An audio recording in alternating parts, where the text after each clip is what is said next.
a way around or you go right through it. One Maryland man conquered his disorder, becoming a NASA engineer and writing a novel. ABC 2 News' Cassie Carlisle will tell you how he's pretty shy about it, right?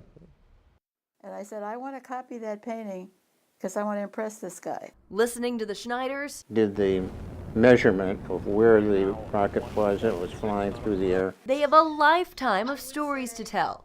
Only a few ended up in this book, a novel based on Lawrence Schneider's life.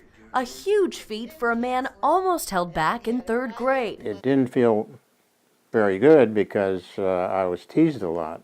That was the thing that really bothered me. During the end of World War II, there wasn't a word for dyslexia, so the kids made up their own. His mother had a word for it too.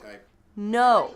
Saying failure wasn't an option. I'm going to work with you every day after school for 1 hour, and you're going to learn all these things. Keeping him from playing with friends and her from work at the office.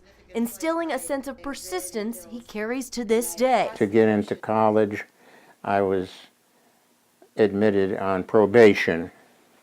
You know, I had to get a C average after the first year. I had no help at all going to college. My parents didn't have any money, so I worked half-time and went to school half-time. He transferred from Cleveland State to Wichita State, graduating with a degree in aeronautical engineering, landing a job with a government agency that became NASA. He worked on missiles right after Sputnik launched. The powerful thrust of the Aerobee sends the whole assembly up through the dense stratosphere. My testing was in wind tunnels at Edwards Air Force Base. On the job, he learned how to deal with dyslexia. I just had to compensate. I had to write down things, and later on, of course, we had spell check and things like that that helped me. And of course, I had my wife when we got married. Irene was a legal secretary back then, his perfect match in more ways than one. I'm so proud of that man, you can't believe it.